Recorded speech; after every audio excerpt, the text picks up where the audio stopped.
Hey everyone, in today's episode of Ask David, I'm going to answer a question about, well, keeping the lights on as a photographer.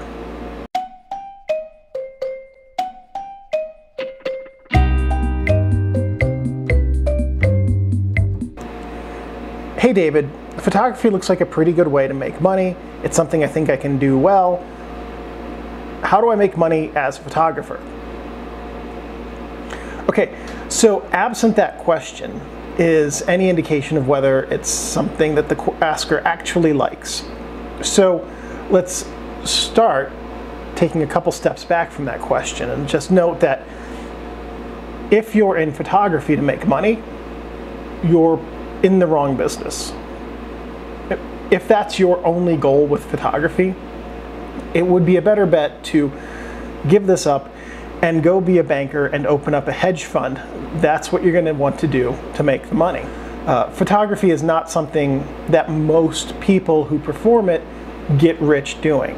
There are lots of exceptions. You could point to, Steve McCurry and all of these other guys who did photos back when photography paid really good money, much more so than it does today. And yeah, it's just like I could point to lots and lots of musicians who make tons of money and then completely ignore that for every musician there are about 1,000 to 2,000 garage bands who never recoup the cost that they put into making their band. And it's that way with photography. For every well-known, famous, rich photographer out there, there are dozens, if not hundreds, of photographers who never make enough money to recover the cost of the gear that they put into their hobby or profession. And I would count myself among those because I enjoy doing the YouTube channel. It's one of the things I really love doing and engaging with people. But I'll tell you what, it does not cover the cost of the DSLR that I use to film the channel. Right off the bat, if your only goal is to make money, you're doing this for the wrong reason. Let's talk about some ways that you could make money. It might turn into a profession. If you wanted to shoot weddings, for instance, you could there are very many successful wedding photographers. But there are other ways to make money that even if they don't give you financial stability in and of themselves, can supplement whatever day job you have and give you an added level of financial stability above and beyond your day job. So the first and most important thing when you're going to go to set out to make money with your photography, however you decide you want to do it, is you've got to use your camera to tell a story. No one's going to buy a photo just because it looks nice unless they're a doctor who needs something to put into their waiting room. So the majority of people who are looking for anything, whether it's for marketing purposes, to remember a special occasion, or to decorate with their walls with even, which is a very high and good use of a person's photography, they're looking for an image that tells a story. So make sure when you take a photo, you're telling a story about the subject. And that takes a long time to learn to do, and it takes a lot of practice and sitting down ahead of time to say, here is this thing that I want to say with my photo. What can I do with my photo to accomplish the goal of delivering this message? That's not easy. So to learn to tell a story with your photos, you're going to want to come up with some specific stories to tell and learn how to tell them. And then just practice that. Practice coming up with stories to tell and developing photos to tell them. Even if you don't ever take the photo, definitely try to take it. But even if you ever don't even take it, you'll start to learn how to do that, how to tell a story with your photo. Taking the photos after you've figured out what you want to take them of to tell the story you want to tell will help you to make sure that what you're creating in your mental image of this photo to tell the story you want to tell is actually coming through in the real photo. So if your only goal in life is to make money as a photographer, probably the best place for you to be is porn. all you got to do is be there, no lighting, and point camera at some people who are doing some stuff. You'll probably be able to make a halfway decent living and get to see lots of attractive naked people at the same time, and that's never a negative. There are also other ways to make money that don't entail working in an industry that exploits people. Stock photography is one of the most well-known. Stock photography 20, 30 years ago was an amazing way for photographers to make money, because one stock photo could sell for $2,000, $3,000 a pop, and even if it only sold once, well, if you had 15 photos that sold for $2,000, that was $30,000, and in the mid-1980s, $30,000 wasn't money to sneeze at. So the onset of the internet and what they call micro stock photography completely changed that industry, and that's happened in the last 10 years. So the industry still has stock services that sell photos for hundreds of dollars at a pop, maybe more. But the majority of photos that are sold for stock are sold for pennies to dollars, $20, $15, $80, things like that. And if you sell 20 photos in a year for $20, that's not going to keep the lights on for 2 months, let alone a whole year. So to make money in stock photography, you have to know what people are buying in stock photography. So set about looking at what is selling in stock and what is missing. When I say look at what's selling, look at how they use negative space, how they compose their images, how they structure them, how they use color, depth of field, selective focus, things like that. What is it physically and structurally that's going on in this stock image from a technical standpoint? Now, once you know that, then you can look at all of the stock images and say, well, I don't see a single image of a golf ball going into a hole. I'm sure they're out there, but let's just say. Then you can go out and you can compose a photo of a golf ball about to teeter into a hole in a way that looks relatively similar to the composition of stock images that are selling right now. And it's going to take a few years before you really see good rewards from that, maybe 5 or 6 years in some cases, because you could take and have listed for sale 100 or 200 stock photos and only sell a few at a time, because it's a very saturated competitive marketplace. So it is possible to make a living as a stock photographer, and after you have an extensive back catalog of stock photos, it gets a lot easier, but it's really difficult to get over that bar to where it's starting to make returns for you. So if you were to say, hey, I'm in high school or in college, I'm going to start doing this right now, by the time you got into the working world, you'd probably have a pretty good back catalog. Let's say you were 30 or 40 years old. By the time you got to your mid-career or closer to retirement, you'd have a pretty good back catalog. So if you wanted to say, I want to do something that will provide for me a baseline level of income when I'm retired and I don't have to do anything with it anymore, stock photography might be a way to go, because your back catalog could continue to sell even after you've gotten less active.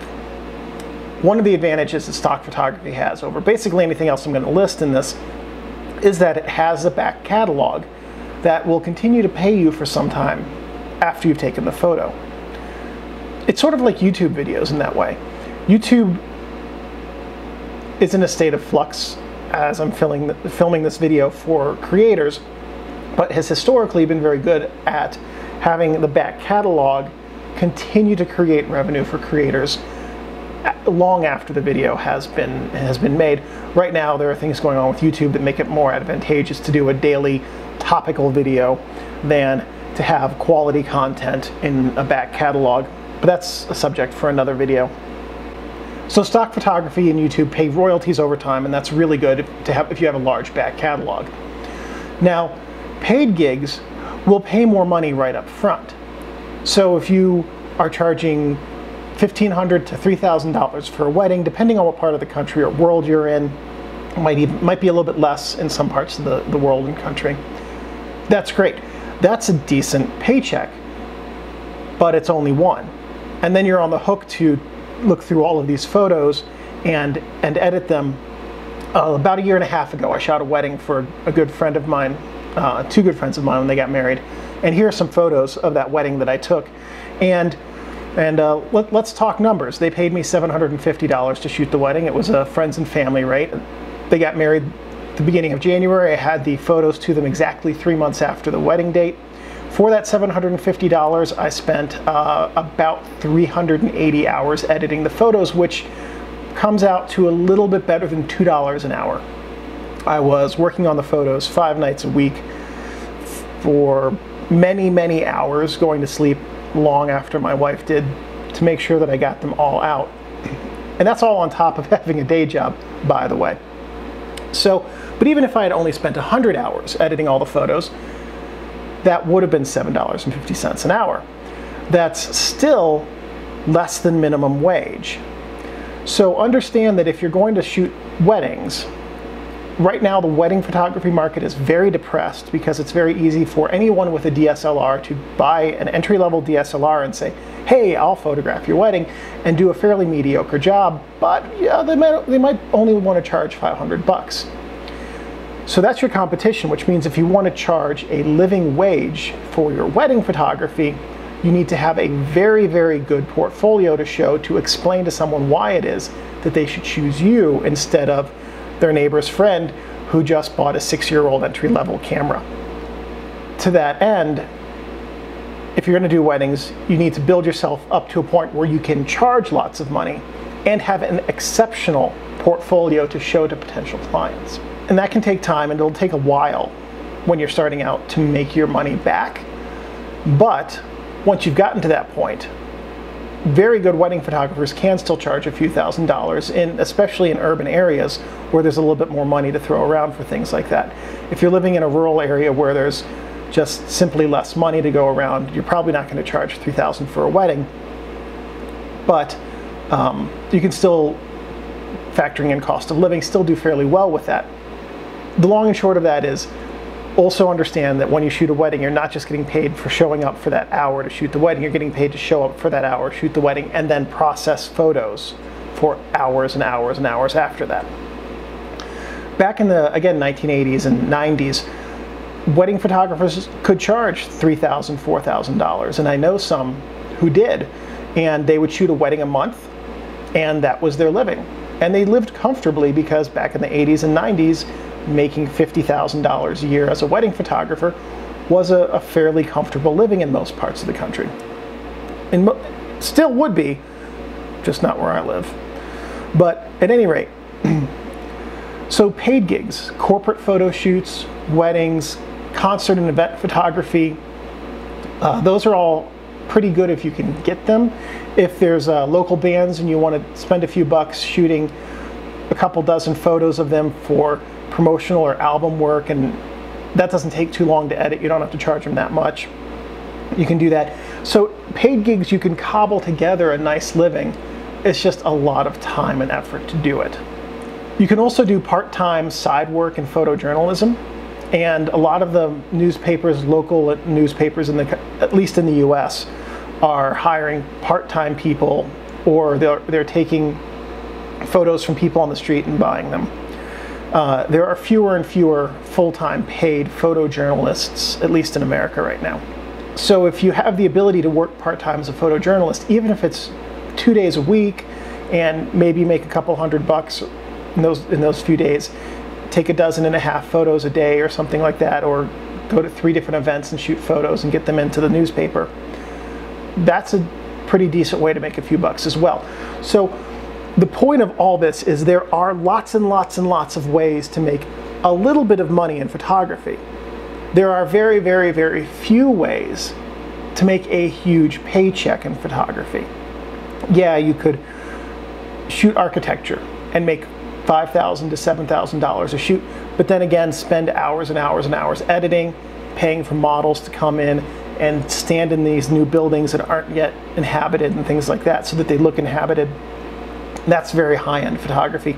Also, even though it's a high dollar value, it's fairly low profit. So if you want to make money in photography, what you need to do is make sure that you are diversifying your income base. It's like a stock portfolio.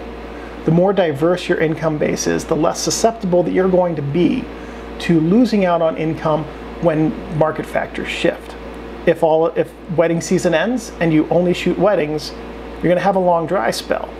But if you have some stock photography and photojournalism and corporate shoots to back you up, now you've got something to get you through until the next wedding season. Things like that.